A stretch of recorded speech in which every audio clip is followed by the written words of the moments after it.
யாரோ மனதிலே ஏனோ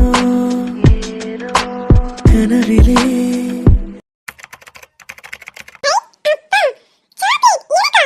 உனக்கு தான் பட்டு. ஆமா, கையில என்ன?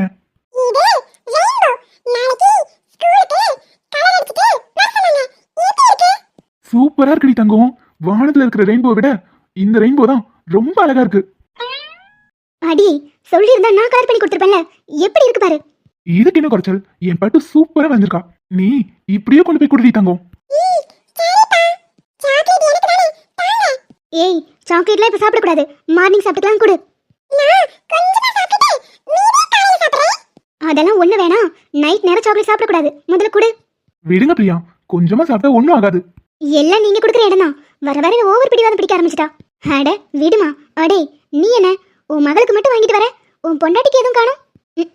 பொண்டாட்டி நினைப்பு இருந்தா தானே அப்படியே வாங்கிட்டு வந்துட்டாலும். நான் வெளியே கிளம்பும் போது லட்சம் என்கிட்ட சாக்லேட் கேட்டா, பிரியாவும் ஏதாவது கேட்டிருந்தா வாங்கிட்டு வந்திருப்பேன். அடே பொண்டாட்டிங்க வாய் திறந்து கேட்கணும்னு அவசியம் இல்ல. நீயா புரிஞ்சு வாங்கி தரணும். பிரியமா ஏதாவது வேணும்னா அவங்கிட்ட கூச்சப்படாம கேளு. இல்லத்த எனக்குலாம் எதுவும் வேணாம். சரி பிரியா, கொஞ்சம் தண்ணி கொண்டு வரீங்களா? டேய் நீயே உள்ள போய் எடுத்து குடிடா. இல்லம்மா, கொஞ்சம் டயர்டா இருக்கு, அதான். இருக்கட்டும், நானே போறேன். பாட்டியும் பேத்தியும் விளையாடிட்டு இருங்க, நான் போய் தண்ணி குடிச்சிட்டு வந்துடுறேன். அடே அவதான் எடுக்க போயிருக்கல. இவனுக்கு என்னாச்சு? தண்ணி எடுத்துட்டு வர சொல்லிட்டு இவனும் பின்னாடியே போயிட்டான். லட்சுக்குட்டி, கலர் பென்சில கொடு, பாட்டி அடிச்சு தரேன். உங்க அம்மா வந்தா ஒண்ணு மட்டும் இல்லாம என்னையும் சேர்த்து அடிப்பா. பாதி சாப்பிட்டுட்டு பாதியை ஃப்ரிட்ஜ்ல வச்சிடணும். ஏங்க தண்ணியை கேட்டுட்டு பின்னாடியே வந்துட்டீங்க. இருங்க எடுத்து தரேன். அதுக்குள்ள என்ன அவசரம்? நான் இங்க வந்தது தண்ணிக்காக இல்ல. ஆஹா, அப்புறம் அப்புறம் விழுந்தாலும் கனவாக நான் விழுவேன், எழுந்தாலும் நினைவாக நான் எழுவேன். பிரியா, கொஞ்சம் கண்ண திறக்கிறீங்களா? ஏங்க என்ன இதெல்லாம்? என் பொண்டாட்டிக்கு பிடிச்ச கடையில இருந்து நூடுல்ஸ் வாங்கிட்டு வந்திருக்கேன். அட அப்ப கிஸ் பண்ண வரலையா? ச்சே. இல்ல இல்ல, ஏமாந்து போயிட்டீங்கன்னா சொல்லுங்க, இப்ப வேணா கொடுத்துறேன். என்னது? மனசுல என்னத்தையும் நினைச்சிட்டு கண்ணை மூடி எதிர்பார்த்துட்டு நின்னுட்டு இருந்தியே, அதுதான் கொடுக்கவான்னு கேட்டேன். அதெல்லாம் ஒண்ணு வேணாம். ஆனா எனக்கு இது பிடிக்கும்னு உங்களுக்கு எப்படி தெரியும்? அதெல்லாம் எப்படியோ தெரியும். சரி வா சாப்பிடலாம்.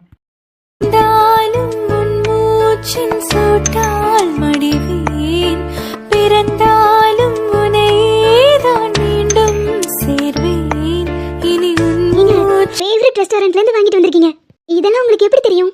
அதெல்லாம் என் பொண்டாட்டி ஆராய்ச்சி பண்ணக்கூடாது. உனக்கு பிடிச்சிருக்குல்ல, நீ சாப்பிடு. அங்க வைங்க, எனக்கு இப்ப பசிக்கல. நீங்க கொடுத்தீங்களேன்னு சும்மா ஒரு வாய் டேஸ்ட்டுக்கு வாங்கினேன். நான் அப்புறமா சாப்பிட்டுக்கிறேன். ஆனா இது யார் சொன்னானு எனக்கு தெரிஞ்சே ஆகணும். எனக்கு இதெல்லாம் பிடிக்கும்னு உங்களுக்கு எப்படி தெரியும்? அது என் குழந்தையாதான் சொன்னான். ஓ, நான் காலேஜ் படிக்கும் போது சண்டே ஆன போதும் அந்த ரெஸ்டாரண்ட் தேடி போயிருவேன். கல்யாணம் ஆனதுக்கு அப்புறம் தான் ஒரு தடவை கூட அங்க போக முடியல. அடுத்து எனக்கு பிடிச்ச விஷயங்களை எதுவுமே செய்யறதுக்கு நேரமே இல்லாம போயிருச்சு. இன்னைக்கு நான் எவ்வளவு சந்தோஷமா இருக்கேன் தெரியுமா? தேங்க்ஸுங்க. அம்மாடி போதும், இதெல்லாம் ஒரு சின்ன விஷயம். உங்களுக்கு வேணா இது சின்ன விஷயமா இருக்கலாம். ஆனா எனக்கு எவ்வளவு சந்தோஷமா இருக்கு தெரியுமா? லவ் யூ புருஷா. பாருடா, நீங்க தங்கமும் வைரமும் வாங்கி கொடுத்தா கூட நான் இவ்வளவு சந்தோஷப்பட மாட்டேன். ஆனா என்னோட சின்ன சின்ன ஆசைகளை தெரிஞ்சு வச்சுட்டு அதை நிறைவேற்றும் போது மனசுக்கு அவ்வளவு நிறைவா இருக்கு.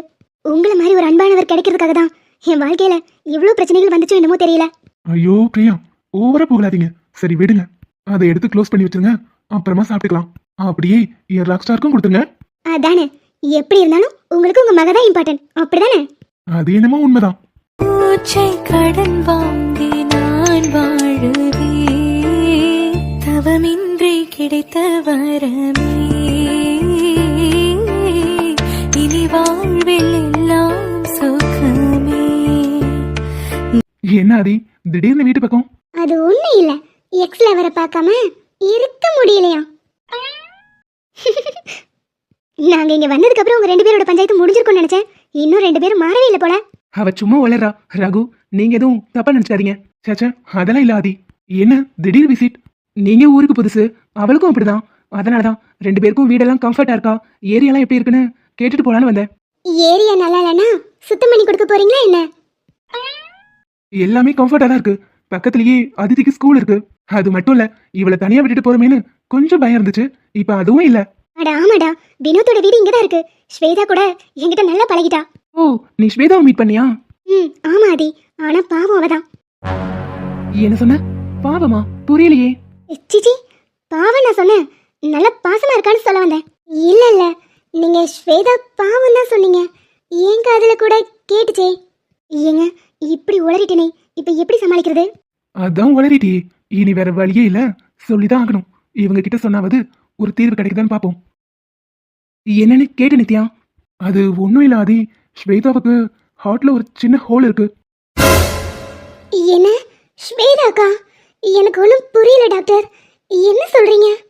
ஹே ப்ளீஸ் அழாத பெருசி. ஆக்சுவலி அதை கியூர் பண்ணிடலான்னு ரகு சொல்றாரு. ஆனா ஸ்வேதா தான் கோஆப்ரேட் பண்ணவே மாட்டேங்கிறா. ட்ரீட்மெண்ட் வேணான்னு பிடிவாதமா இருக்கா. ஆனா ரகு, இத பத்தி வினோத் என்கிட்ட எதுவுமே சொல்லலையே. அவங்களோட ஃபேமிலியில இந்த விஷயம் யாருக்குமே தெரியாது. ஸ்வேதா ஒரு வாட்டி மயக்கம் போட்டு கீழே விழுந்திருந்தாங்க. நான் தான் கூட்டிட்டு போய் ஹாஸ்பிட்டல்ல என்ன ஏதுன்னு பார்த்தேன். அப்ப நான் ரிப்போர்ட்ல இப்படி ஒரு விஷயம் தெரிய வந்துச்சு. ஆபரேஷன் பண்ணா இதை கியூர் பண்ணிடலாம் அப்படின்னு சில டேப்லெட்ஸ்லாம் எழுதி கொடுத்து அவங்க ஃபேமிலியில் உள்ளவங்க கிட்ட சொல்ல சொன்னேன். ஆனா அதுக்கப்புறம் அவங்க என்ன மீட் பண்ணவே வரல. அந்த டைம்ல எனக்கு அவங்களை யாருன்னே தெரியாது. ஸோ வேற ஏதாவது ஹாஸ்பிட்டலுக்கு போயிருப்பாங்கன்னு நினைச்சு நான் கேர்லெஸ்ஸா விட்டுட்டேன். ஆனா இப்போ வரைக்கும் அவங்க எந்த ட்ரீட்மெண்ட்டும் எடுத்துக்கல. அவங்கள ஃபேமிலி கிட்ட இன்ஃபார்ம் பண்ண சொன்னதுக்கு தனக்குன்னு யாருமே இல்லைன்னு வேற பொய் சொல்லியிருந்தாங்க. ஸோ எனக்கு ஒரு டவுட் வந்துச்சு. ரீசெண்ட் டைம்ல அவங்கள பார்த்தேன், பேசினேன். இதெல்லாம் அவங்க வேணும்னே தான் பண்ணிட்டு இருக்காங்க. அவங்களுக்கு உயிரோட இருக்க பிடிக்கல. என்ன சொல்றீங்க நீங்க? இதெல்லாம் உண்மையா? நீங்க ஸ்வேதாவை பத்தி தான் பேசிட்டு இருக்கீங்களா? ஆமா ஆதி. ஆதி, நாங்க ரீசெண்ட் டைம்ல அவங்க வீட்டுக்கு கூட போயிருந்தோம். வினோத் கிட்ட இதை பத்தி சொல்லலாம்னு நினைச்சோம். ஆனா ஸ்வேதா தடுத்துட்டா. அவளை பேசி ரகுவை பார்க்கறதுக்காக ஹாஸ்பிட்டல் கூட்டிட்டு போயிருந்தேன். ஆனா அங்க வச்சும் அவ முழுசா சம்மதிக்கல. நீ ஆபரேஷன் பண்ண சம்மதிக்கலைன்னா நாங்க வினோத் கிட்ட இதை இன்ஃபார்ம் பண்ண வேண்டியது இருக்குன்னு மிரட்டினதுக்கு அப்புறம் தான் சரின்னு சொல்லியிருக்கா. ஆனாலும் இப்ப வரைக்கும் அவளோட பதில சொல்றதுக்கு அவ வரவே இல்லை. இன்னைக்கு ஈவினிங் பீச்சுக்கு வர சொல்லியிருக்கா. அங்க வச்சு அவளோட முடிவை சொல்றதா சொல்லியிருக்கா. மச்சான், எனக்கு முடியல, தலையெல்லாம் சுத்துற மாதிரி இருக்கு. ஏய் பெர்சி, அழாத. நீ ஃபர்ஸ்ட் உட்காரு. இல்ல மச்சான், முடியாது. எனக்கு ஸ்வேதாவை முதல்ல பார்த்தே ஆகணும். ஆபரேஷனுக்கு அவளை கன்வின்ஸ் பண்ணி சம்மதிக்க வைக்கணும். அதெல்லாம் சொல்லலாம். நீ முதல்ல ரிலாக்ஸ் ஆகு. ஃபர்ஸ்ட் அழாத. எப்படி அழாம இருக்க சொல்றீங்க? அவ எதுக்காக சாகணும்னு நினைக்கிறா? நல்ல லைஃப் அமைஞ்சிருக்கு, அதுல நிம்மதியா வாழ்றதை விட்டுட்டு அவ எதுக்காக சாகணும்னு நினைக்கணும்? அப்படி அவளுக்கு என்னதான் பிரச்சனை? குட்டிமா, என்னால இதை நம்பவே முடியல. முதல்ல என்ன ஏதுன்னு அவகிட்ட கேட்போம். நீ பொறுமையா இரு. வாங்க மச்சான், நம்ம அவளை போய் பார்க்கலாம். பெர்சி, அவசரப்படாதீங்க. நாங்களே இதை அவங்க கிட்ட சொல்லியிருப்போம். ஆனா வினோத்தோட அம்மா அப்பா வயசானவங்க, இதெல்லாம் தாங்கிக்க மாட்டாங்க. வினோத் கிட்ட தனியா வர வச்சு பொறுமையா பேசிக்கலாம். இல்ல, அதுக்கு முன்னாடி நான் ஸ்வேதா கிட்ட பேசி ஆகணும். இன்னைக்கு நான் அவளை மீட் பண்ண தான் போறேன். பீச்சுக்கு வர சொல்லியிருந்தால, அங்க நீங்க போக வேணாம் டாக்டர், நான் போறேன். பெர்சி, அவசரப்படாத. எதுவா இருந்தாலும் பொறுமையா பண்ணலாம். பொறுமையாவா? இன்னும் எவ்வளோ டைம் இருக்குன்னு கூட தெரியல. இவ்வளோ ரிஸ்கான டைம்ல எப்படி பொறுமையா இருக்க சொல்றீங்க? என்னாலலாம் முடியாது. நான் ஸ்வேதா கிட்ட பேசி ஆகணும். டாக்டர், இன்னைக்கு ஈவினிங் எந்த பீச்சில் மீட் பண்றதா சொல்லியிருக்கா? என் வீட்டுக்கு பின்னாடி ஒரு பீச் ஹவுஸ் இருக்கு, அதுக்கு பக்கத்துல தான். சரி, நான் அவளை மீட் பண்றேன். நீங்க அங்க வர வேணாம். அவளுக்கு என்ன பிரச்சனைன்னு நான் தெரிஞ்சுக்கிறேன்.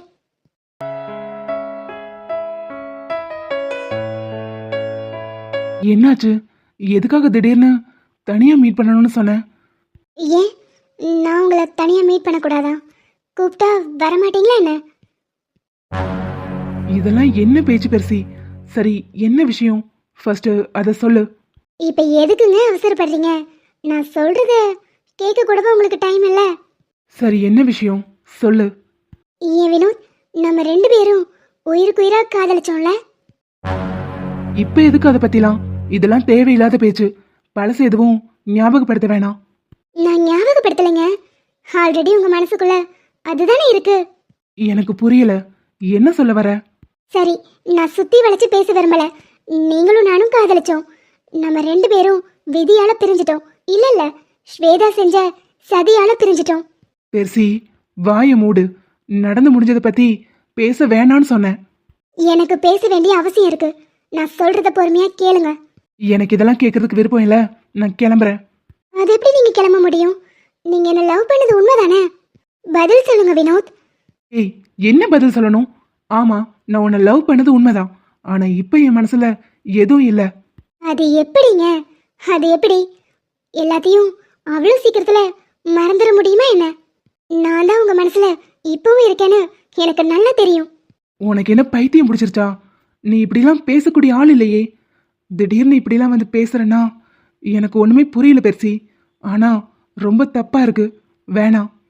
நான் தப்பா எதுவும் பேசல, சரியா தான் பேசிட்டு இருக்கேன். இப்பதான் ரொம்ப சரியா யோசிக்கிறேன். சரி, நடந்தது நடந்துருச்சு. நீங்களும் ஸ்வேதாவும் ஏதோ விதியால கல்யாணம் பண்ணிட்டீங்க. ஆனா இன்னும் நீங்க ரெண்டு பேரும் ஒன்று சேரலன்னு எனக்கு தெரியும். ஸோ அது எல்லாமே என்ன மனசுல வச்சுட்டு தானே நீங்க இன்னமும் என்னை காதலிச்சிட்டு இருக்கீங்க. உங்க மனசுல ஒரு ஓரத்துல இன்னமும் நான் தான் இருக்கேன். அப்படிதானே வினோத்? எதுக்காக நீங்க என்ன நினைச்சிட்டு அவ கூட கஷ்டப்பட்டுட்டு இருக்கணும்? பேசாம டிவோர்ஸ் கொடுத்து அனுப்பிட்டு நீங்க என் கூடயே வந்துருங்க வினோத். இங்க பாரு பெர்சி, நீ பேசுறதெல்லாம் கேட்கும்போது அவ்வளோ அருவருப்பா இருக்கு. உன்னால எப்படி இப்படிலாம் பேச முடியுது? அவ துரோகம் பண்ணி என் வாழ்க்கைக்குள்ள வந்தது தப்பு தான். ஆனா இப்ப நீ வந்து பேசிட்டு இருக்க பாரு, அது அதை விட கேவலமா இருக்கு. கேவலமா இருக்கா? என்ன கேவலம்? எனக்கு புரியல. நீங்க என்னமோ என்னதான் நினைச்சிட்டு இருக்கீங்க? ஒருவேளை என்ன நீங்க மறந்துருந்தா அவ கூட நீங்க சேர்ந்து வாழ்ந்திருப்பீங்கல்ல. சொல்லுங்க, நீங்க என்ன இன்னும் மறக்கலல? பெர்சி, கோவத்தை கிளப்பாத. நீ நினைக்கிற மாதிரிலாம் எதுவும் இல்ல. நான் உன்னை மறந்துட்டேன். இல்ல, நீங்க இன்னமும் என்னதான் நினைச்சிட்டு இருக்கீங்க? என் மச்சானுக்காக தான் என்னை விட்டு கொடுக்க நினைக்கிறீங்க. அப்படிலாம் ஒரு மண்ணும் இல்ல. என் மனசுல இப்ப நீ சுத்தமா இல்ல. உன்னை காதலிச்சது உண்மைதான். உன் கூட கடைசி வரைக்கும் வாழணும்னு நினைச்சது உண்மைதான். கல்யாணத்துக்கு அப்புறம் கூட உன்னை மறக்க முடியாம கொஞ்ச நாள் நான் தவிச்சிட்டு இருந்தது உண்மைதான். ஆனா இது எல்லாத்தையுமே என் ஸ்வேதா மாத்திட்டா. கரெக்டு தான், நீ சொன்னது ஒரு விதத்துல உண்மை. நம்ம ஞாபகங்களை மறக்க முடியாது. ஏன்னா நம்ம மைண்ட்ல டெலீட் பட்டன்னு ஒன்று கடவுள் படைக்கலல்ல. அதனால எதையுமே என்னால் மறக்க முடியாதுதான். ஆனால் அது வெறும் ஞாபகங்களாக மட்டும்தான் என் மனசில் இருக்கும். நிஜ வாழ்க்கைக்கு அதை கொண்டு வரணும்னு நான் நினச்சதே இல்லை. இப்போ என்னோட காதல், என்னோட உயிர், என் அன்பு எல்லாமே என் ஸ்வேதாக்காக மட்டும்தான். ஸ்வேதா துரோகம் பண்ணி தான் என் வாழ்க்கைக்குள்ளே வந்தா. அதை நான் ஒத்துக்கிறேன். அது தப்பு தான். அவளுக்கு பதிலாக நான் உன்கிட்ட சாரி கேட்டுக்கிறேன். ஏன்னா என்னால் நீயும் பாதிக்கப்பட்டிருக்க. ஆனால் இப்போ எனக்கு தோணுது, அவள் எனக்கு கிடைச்சதுக்கு நான் புண்ணியம் செஞ்சுருக்கணும். என் வீட்டில் என் அம்மா அப்பாவுக்கு அவனா உயிர். என்ன கூட வேணான்னு சொல்லிடுவாங்க. ஆனால் அவ இல்லாமல் ஒரு நாள் கூட அவங்களால இருக்க முடியாது. இந்த ஜென்மத்தில் என்னோட ஸ்வேதாவுக்கு நான் எப்பவுமே துரோகம் பண்ண மாட்டேன். இந்த மாதிரி எண்ணத்தோட என்றைக்குமே என்கிட்ட வந்து பேசாத. பழசெல்லாம் நான் தூக்கி போட்டுட்டேன். அதே மாதிரி உன் மனசில் இருக்கிற அழுக்கையும் தூக்கி போட்டுட்டு நிம்மதியா ஆதி கூட சேர்ந்து அடுத்து என்னன்னு யோசிக்கிற வழியை பாரு. வாவ், டைலாக்லாம் சூப்பராக இருக்கு. ஆனால் நம்ப தான் முடியல. எனக்கு நல்லா தெரியும் வினோத், நீங்கள் எமோஷ்னலாக லாக் ஆயிட்டீங்க. அதான், வேற ஒன்றுமே இல்லை. நான் உங்கள் பக்கத்தில் வந்தா இதெல்லாமே மாறிடும். பெர்சி, உன் மேலே எனக்கு அன்பும் மரியாதையும் நிறையவே இருக்கு. இப்படிலாம் பேசி உன்னை கேவலமாக நினைக்க வச்சிடாத. கரெக்ட், இப்போ சொன்னீங்களே, இதை நான் நம்புகிறேன். என் மேலே உங்களுக்கு அன்பு மரியாதையும் நிறையவே இருக்கு. நான் சொல்கிறேன் வினோத், நம்ம ரெண்டு பேரும் நம்ம நினச்ச மாதிரி நம்ம வாழ்க்கையை வாழலாம். நம்ம எவ்வளோ கனவு கண்டோம், அதெல்லாம் ஒரு மஞ்சள் கயிறால மாற்றிட முடியுமா? நீங்கள் அவள் கழுத்தில் கட்டினது ஒரு கட்டாயத்தின் பேரில் கட்டினது தானே. அதை கழட்டி தூக்கி போட்டுட்டு நீங்கள் என் கூட வந்துருங்க வினோத். நீ இப்படிலாம் பேசுறது எனக்கு ஷாக்கிங்காக இருக்கு. ஆனால் ஏன் இப்படி பேசுகிறேன்னு தான் என்னால் புரிஞ்சுக்க முடியல. தயவு செஞ்சு இதுக்கு மேலே இங்கே நின்று எதுவும் பேச வேணாம். நான் கிளம்புறேன். என் மனசில் ஸ்வேதாவை தவிர வேற யாருக்கும் இடம் இல்லை. வினோத், நீங்க புரிஞ்சுக்காம பேசுறீங்க. கடவுள் அவ வாழ்க்கையில வேற ஒன்று எழுதி வச்சிட்டாரு. என்ன? எனக்கு புரியல. சரி விடுங்க, ஏதோ விதினால சேர்ந்துட்டீங்க, அதை கூட விட்டுறலாம். இப்போ அவளோட விதிய கடவுள் மாத்திட்டாரு. நான் ஒரே ஒரு கேள்வி கேட்குறேன், அதுக்கு மட்டும் பதில் சொல்லுங்க. ஒருவேளை ஸ்வேதா உயிரோட இல்லைனா அப்ப நீங்க என்ன பண்ணுவீங்க? நீங்க என்கிட்ட வந்துதானே ஆகணும். என்ன நீ உளறிக்கிட்டு இருக்க? இதுக்கு மேல ஒரு வார்த்தை பேசினா உறைஞ்சு பல்லகெல்லாம் கட்டிடுவேன். என் ஸ்வேதாவுக்கு அப்படி ஒரு நிலைமெல்லாம் வராது. அப்படி ஒருவேளை வந்தாலும் அவளை தாண்டி நான் யோசிக்க மாட்டேன். அவ கூடயே செத்து போவனே தவிர உன் கூட சேர்ந்து வாழ மாட்டேன். போதுமா? சத்தியமா சொல்றேன் பெர்சி, இப்ப தோணுது உன்ன மாதிரி ஒருத்தைய காதலிச்சிட்டேன்னு. அவ ஏதோ தெரியாம ஒரு தடவை தப்பு பண்ணி என் வாழ்க்கைக்குள்ள வந்துட்டா. ஆனா தெரிஞ்சே நீ என்ன தப்பு பண்ண சொல்ற பாத்தியா? இதை நினைக்கும் போது எனக்கு அப்படி பத்திக்கிட்டு வருது. உன் மூஞ்சில முழிக்க கூட எனக்கு விருப்பம் இல்லை. தயவு செஞ்சு இனிமே என் முன்னாடி வந்துடாத. நம்ம 2 பேரும் பிரிஞ்சதுக்கு அப்புறம் கூட உன் மேல எனக்கு அன்பு குறைஞ்சதே இல்லை. ஆனா இன்னைக்கு அது ஒட்டு மொத்தமா இல்லாம போயிருச்சு. இதுக்கப்புறம் என்னைக்குமே என் மூஞ்சில முழிக்காத. அப்புறம் இன்னொரு விஷயம், கனவுல கூட என் பொண்டாட்டிக்கு நான் துரோகம் பண்ண மாட்டேன். இந்த ஜென்மத்துல வாழ்வா இருந்தாலும் சரி, சாவா இருந்தாலும் சரி, அவ கூட தான். என்ன புரிஞ்சுதா? நன்றி சொல்ல உனக்கு வார்த்தை இல்லை எனக்கு, நான் தான் மயங்குறேன். காலமுள்ள வரைக்கும் காலடியில் கிடக்க நான் தான் விரும்புறேன். நெடுங்காலம் நான் புரிஞ்ச தவத்தால நீ கிடைச்ச பசும்பொன்ன பித்தளையா தவறாக நான் நினைச்சேன். நேரில் வந்த ஆண்டவனே. ஸ்வேதா, நீங்க என்ன பண்ற? நான் எதுவும் நீங்க எதுவுமே தப்பா பேசலன்னு எனக்கு தெரியும். நானும் இனிமே உங்களை எப்பவுமே தப்பா நினைக்கவும் மாட்டேன். சரி, இப்போ எதுக்கு அழுகுற? நான் ரொம்ப சந்தோஷமா இருக்கேங்க, அதான் அழுகிறேன். ஏங்க, என்ன உங்களுக்கு அவ்வளோ பிடிக்குமா? நான் இல்லைன்னா நீங்களும் இருக்க மாட்டீங்களா? அம்மாடி, அதை தனுவும் புருஷன் இவ்வளோ நேரம் சொன்னாரு, கேட்கலையா என்ன? அப்போ பெர்சி இதெல்லாம் சும்மா ஒரு லைக்கு. சாரி பெர்சி, நீ இதுக்காக தான் இப்படி பண்றேன்னு தெரிஞ்சுக்காம உன்னை. It's okay, you continue. ஏங்க, உண்மையாவே உங்களுக்கு என்ன அவ்வளோ பிடிக்குமா? ஏய், இதுல என்னடி டவுட்டு? அம்மா தாயே, இப்பவாவது உன் புருஷனை பத்தி நல்லா புரிஞ்சுக்கோ. அவர் மனசுல ஒரு எள்ளளவு கூட நான் இல்ல. இப்பவாவது உன் விஷயத்த அவர்கிட்ட சொல்லு. என்னாச்சு? ஏதாவது ப்ராப்ளமா? என்ன மன்னிச்சிருங்க, நான் உங்ககிட்ட இருந்து ஒரு விஷயத்த மறைச்சிட்டேன். என் ஹார்ட்ல ஹோல் இருக்கு. ஏய், என்னடி சொல்ற? பெர்சி, இவ என்ன சொல்றான்? எனக்கு ஒன்றும் புரியல. உண்மைதான் வினோத், இவளுக்கு இந்த பிரச்சனை இருந்ததை இவ வெளியே சொல்லக்கூடாதுன்னு நினைச்சிருக்கா. நம்ம 2 பேரையும் சேர்த்து வச்சுட்டு செத்து போயிடலாம்னு நினைச்சிருக்கா இந்த பைத்தியக்காரி. அதுக்காக தான் நான் இப்படிலாம் பேசிட்டேன். சாரி. ஏய், ஏண்டி இப்படிலாம் பண்ணி தொலைஞ்ச? இப்போ என்ன பண்றது? ஒன்றும் ப்ராப்ளம் இல்லை வினோத். டாக்டர் ரகு இருக்கார்ல, அவர் ட்ரீட்மெண்ட்டுக்காக இவளை எத்தனையோ தடவை கன்வின்ஸ் பண்ண ட்ரை பண்ணியிருக்காரு. ஆனால் இவ தான் பிடிவாதமாக இருந்துட்டா. இப்போ எங்களுக்கு இந்த விஷயம் தெரிய வந்தனால தான் என்னால் இப்படி ஒரு பிளான் போட முடிஞ்சிச்சு. இல்லைன்னா இன்னமும் இவ தப்பு தப்பாக எதை யோசிச்சுட்டு இதை நம்மக்கிட்ட சொல்லாமே விட்டுருப்பா. ஏண்டி இப்படி இருக்க? எத்தனை தடவை உங்ககிட்ட நான் சொல்லி புரிய வைக்க ட்ரை பண்ணேன். என் வாழ்க்கையில் அவ இல்லைன்னு. உன்னால அதை ஏண்டி புரிஞ்சுக்க முடியல? இப்போ சொல்கிறேன்டி, இந்த ஜென்மம் இல்லை, இனி 7 ஜென்மம் எடுத்தாலும் நீ தான் என் பொண்டாட்டி. நீ உயிரோட இல்லைன்னா நானும் செத்துருவேன்.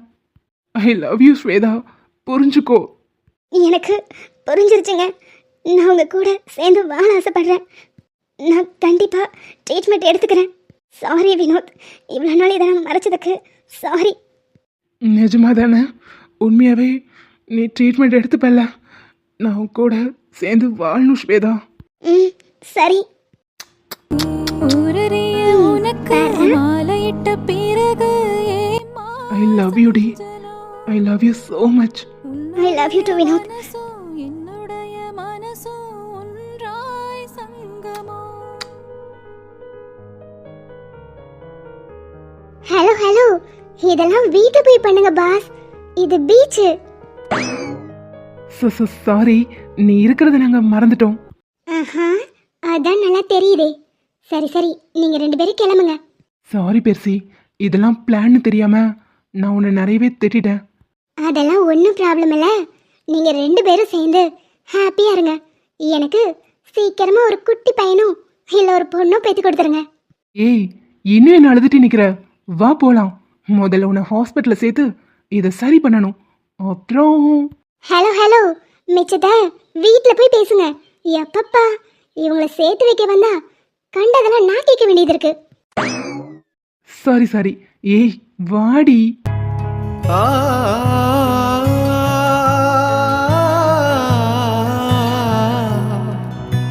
பதனி சரி